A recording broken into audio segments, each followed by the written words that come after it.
디지털 배움과 기초, 인터넷과 권리 침해.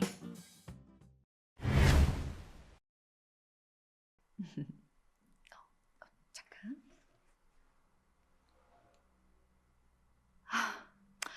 글쎄 알았다고. 엄마가 알아본다니까. 넌 빨리 학원이나 가. 왜 또 힘찬이한테 무슨 일 있어? 아유 정말 내가 우리 동네 빵집이 새로 생겼는데 인테리어도 예쁘고 빵도 맛있어. 얼마 전에 힘찬이랑 빵 사러 갔다가 인증샷을 찍었는데 예쁘더라고. 그래서 몇 개를 이어서 짧은 동영상으로 만들어서 내가 요새 시작한 SNS에 올렸지. 그런데 빵집 주인이 그 사진을 자기네 가게 홍보에 쓴 거야. 나도 나지만 힘찬이가 난리야 난리. 온라인에 자기가 사는 동네랑 얼굴이 모두 퍼졌다고 말이야. 당장 빵집 주인한테 얘기하고 내 SNS에 있는 자기 사진을 다 내리라나 뭐라나. 지가 연예인이야 뭐야.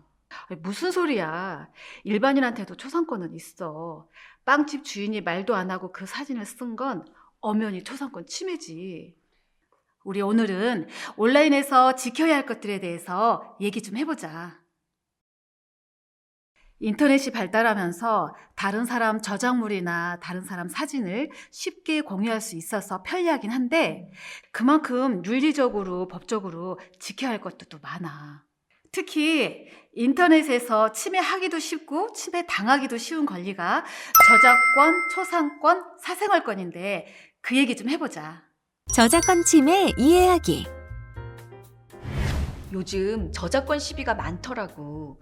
근데 저작권은 그 경계가 좀 애매한 것 같아. 저작권은 자기 생각이나 감정을 창작적으로 표현한 사람에게 주는 권리고 그 표현의 결과물을 저작물이라고 해. 내가 만든 동영상 말이야. 내가 작가도 아니고 저작권 사이트에 내 것이요 하고 등록한 것도 아닌데 내가 저작권을 주장할 수 있을까? 물론이지. 남의 것을 베끼지 않고 스스로 창작한 것이라면 어린이들의 글이나 그림도 충분히 저작물로 인정받아서 보호받을 수 있어. 그리고 저작권은 저작물을 창작하는 순간 발생하는 권리이기 때문에 공개하거나 어디에 등록하지 않아도 저작물로 보호받을 수 있고. 저작권은 크게 저작인격권과 저작재산권으로 분류됩니다. 저작인격권은 저작물에 대해 저작자가 인격적으로 갖는 권리로 공표권, 성명표시권, 동일성 유지권이 있습니다. 공표권은 자기 저작물의 공표 여부, 방법, 시기를 선택할 수 있는 권리이고 성명표시권은 자신이 자작자임을 주장하고 이를 표시할 수 있는 권리입니다. 그리고 동일성 유지권은 자신의 저작물이 창작한 본래의 모습대로 활용되도록 할 권리입니다. 이들 저작인격권은 타인에게 양도되거나 상속되지 않습니다. 저작재산권은 저작물로부터 발생하는 경제적 이익을 보호하기 위한 권리로 양도 또는 상속이 가능합니다. 저작재산권은 복제권, 공연권, 공중송신권, 전시권, 배포권, 대여권, 2차적 저작물 작성권 등으로 구분됩니다. 복제권은 저작물을 인쇄 복사하거나 사진을 찍거나 음악 CD의 곡을 MP3 파일로 변환하는 등을 할 수 있는 권리를 말합니다. 공연권은 여러 사람들 앞에서 저작물을 연주, 공연, 가창 등으로 공개할 수 있는 권리입니다. 그리고 공중송신권은 자기 저작물을 송신하거나 이용할 수 있게 제공하는 것과 관련된 권리고, 전시권은 저작물 원본이나 복제물을 전시할 수 있는 권리입니다. 배포권은 저작물 원본이나 복제물을 여러 사람에게 나눠주거나 빌려줄 수 있는 권리고, 대여권은 상업적 목적으로 공표된 음반이나 프로그램을 영리를 목적으로 대여할 수 있는 권리입니다.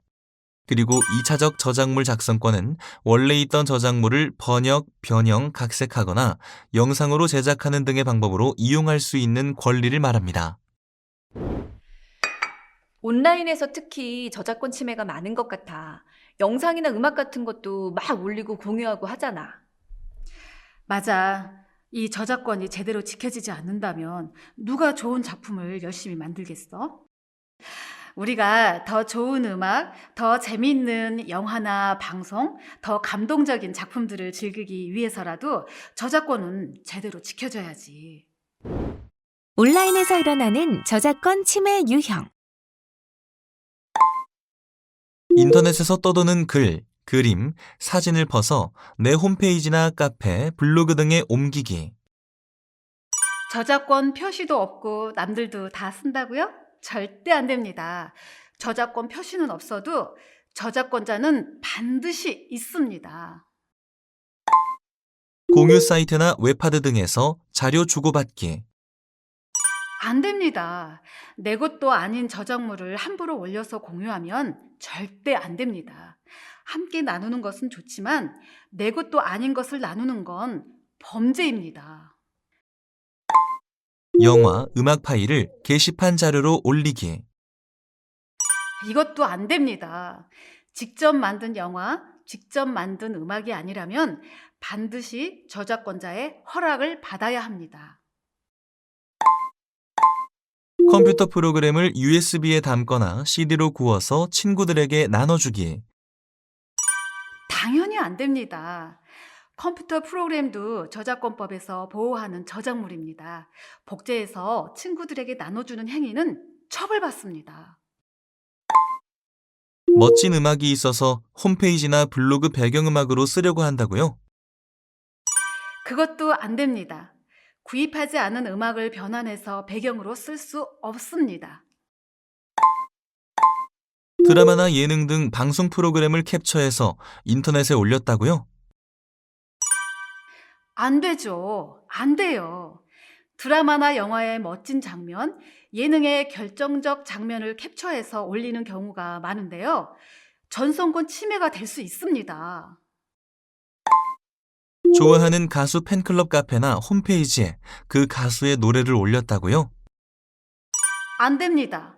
그 노래의 작사가와 작곡가, 그리고 음반 제작자의 허락을 얻어야 합니다. 인터넷에서 글이나 그림을 베껴서 대회 작품으로 내는 행위. 노노노! 절대 안 될 일입니다. 인터넷 자료를 그대로 옮겨서 과제로 제출했다고요? 다양한 자료를 참고하는 건 좋습니다. 그러나 다른 사람 자료를 그대로 옮겨서 자기가 한 것처럼 제출했다면 표절입니다. 문제지나 참고서 등 학습 자료를 스캔해서 학교 홈페이지에 올렸다고요? 안 될 말이죠. 학습 자료에도 모두 저작권이 있습니다. 아무리 좋은 취지라고 해도 함부로 자료를 공유해서는 안 됩니다. 그럼 저작권 침해는 어떻게 대응해야 되는 거야?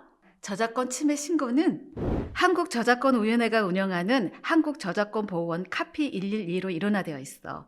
1800-5422로 전화하면 법률 상담관의 상담도 직접 받을 수 있어. 초상권 침해 예방하기. 언니, 강힘찬 군이 부르짖는 초상권 말이야. 그 범위가 어디부터 어디까지야? 초상권은 자기 얼굴을 포함한 신체가 동의 없이 촬영되거나 공개되지 않을 권리를 말하는데 일반인을 포함해서 누구나 갖는 권리야. 그럼 초상화나 캐리커처도 포함돼? 그럼 초상권엔 사진뿐 아니라 그림 묘사도 포함돼.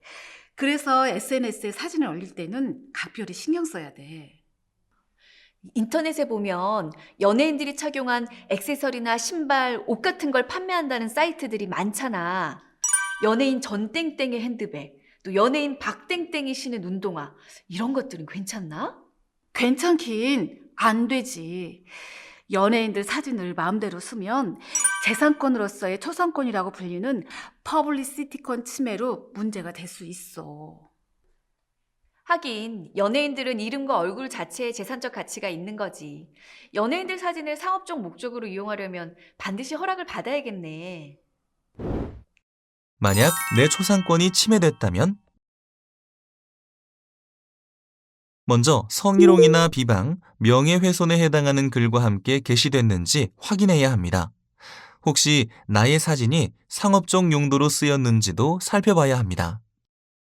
소송 여부를 떠나 우선 할 일은 캡처, 사진 등으로 증거를 확보하는 겁니다.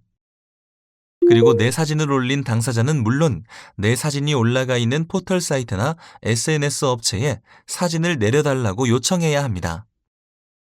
사생활 침해 예방하기.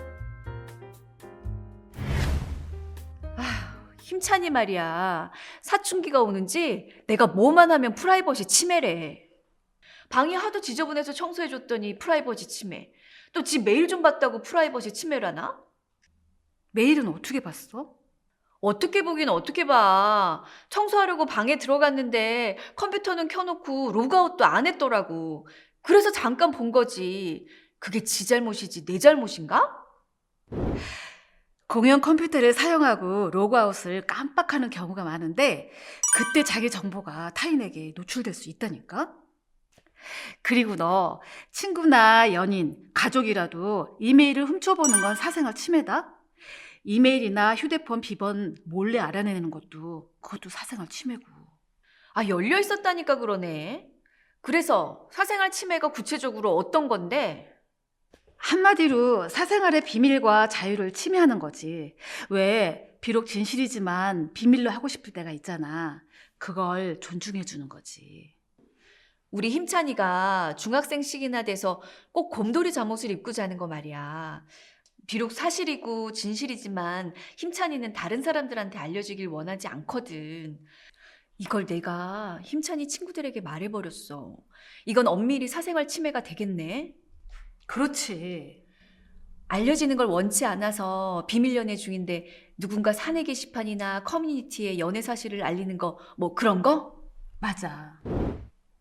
사실 사생활 침해는 그 경계가 명확하진 않아. 그렇지만 사생활이 타인에 의해 공개되는 것, 특히 오해를 일으킬 수 있는 내용이 공개되는 것, 사생활이 영리적으로 이용당하는 것 등을 보통 사생활 침해라고 해. 근데 온라인에서는 개인정보 유출로 인한 사생활 침해가 많은 것 같지 않아? 그렇지. 누군가 나도 모르게 주민번호를 도용해 포털 사이트에 가입하는 경우도 있고 유료 서비스를 개설해서 부당 요금이 청구되기도 하고 또 누군가 내 이메일이나 SNS 아이디와 비밀번호를 해킹해서 개인적인 대화 내용이나 비공개된 사진 등이 유출되기도 한다니까 온라인에서 사생활 침해는 정말 다양한 것 같아. 개인정보 유출로 사생활이 침해받은 것 같으면 어떻게 해야 돼? 어디 도움받을 만한 곳은 없어? 왜 없겠습니까? 만약 개인정보가 유출된 것 같으면 이쪽으로 연락하면 도움을 받을 수 있어. 사생활 침해 및 개인정보 유출 신고와 상담 기간은 다음과 같습니다. 사생활 침해가 의심되면 관련 기관에 신고하고 도움을 받는 것도 좋긴 한데 예방법이 있으면 더 좋을 것 같아. 그래서 이 언니가 준비했다. 온라인에서 사생활 침해 예방하기. 온라인상의 사생활 침해 예방법. 첫째, 이메일 계정의 비밀번호나 가입한 인터넷 사이트의 비밀번호, 신용카드의 비밀번호를 수시로 변경합니다. 신용카드의 비밀번호를 변경하려면 카드회사 홈페이지로 들어가 로그인한 다음 전체 메뉴를 눌러줍니다. 그리고 개인 카드 정보 변경으로 들어가서 카드 비밀번호 변경 등록으로 갑니다. 그 다음 카드를 선택하고 CVC 번호와 새 비밀번호를 입력하면 됩니다. 둘째, 비밀번호 설정 시 주민번호나 전화번호 같이 예상 가능한 숫자는 사용하지 않습니다. 셋째, 인터넷 카페나 블로그, SNS에 사진을 올릴 때 개인정보나 개인정보를 유추할 수 있는 사진은 올리지 않습니다. 그리고 댓글을 쓸 때도 개인정보가 드러나지 않도록 주의해야 합니다. 넷째, 택배 박스나 우편물, 각종 청구서 겉면에 붙어 있는 이름, 전화번호, 주소는 제거하고 버립니다. 잘 아셨습니까? 강힘찬 군 어머니? 그럼요, 강힘찬군 이모님. 내 권리가 소중한 만큼 남의 권리도 존중하겠습니다. 아무리 아들이라도요. 바로 그거야. 나의 초상권, 개인정보, 사생활이 지켜지기를 바라는 만큼 타인의 권리도 존중하고 지켜주는 것이야말로 온라인 사용자의 기본 예의라는 걸 우리 모두 명심하자고. 플러스 인포메이션. 저작물의 현명한 이용법. 저작권자가 일정한 조건 하에서 자신의 저작물을 다른 사람이 자유롭게 이용할 수 있도록 허락을 표시한 저작물이 있습니다. 바로 CCL 자유이용 허락 표시인데요. 바로 이렇게 생긴 로고와 라이선스입니다. 먼저 CC, BY라고 저작권 정보가 표시된 경우 저작물, 저작자명, 출처, CCL 조건만 표시하면 제한 없이 자유롭게 이용할 수 있습니다. NC는 상업적으로 이용할 수 없다는 의미이며 ND는 변경을 금지한다는 뜻입니다. 이 표시가 있을 경우 저작물을 이용해 새롭게 제작하는 것도 금지합니다.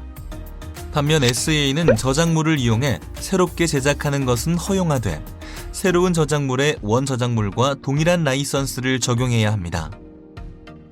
또 국가에서 보유하고 있는 공공 데이터와 공유 저작물, 그리고 공공 저작물들도 이용 허락 표시에 따라 이용할 수 있습니다.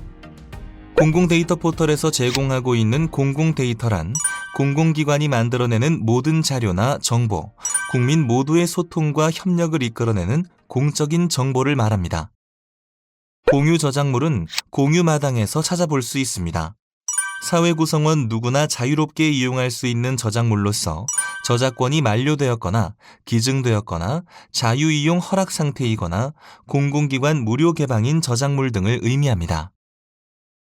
공공누리에서 제공하고 있는 공공저작물은 국가 또는 지방자치단체가 업무상 작성하여 공표한 저작물이나 계약에 따라 저작재산권의 전부를 보유한 저작물을 말합니다.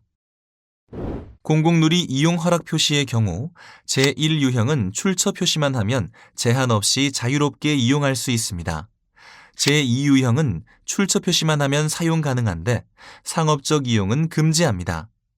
제3유형은 출처 표시만 하면 사용 가능한데 변형 등 2차적 저작물 작성은 금지합니다. 제4유형은 출처 표시만 하면 사용 가능하고 상업적 이용과 변형 등 2차적 저작물 작성은 금지합니다. 이것으로 인터넷과 권리침해 학습을 마치겠습니다. 감사합니다.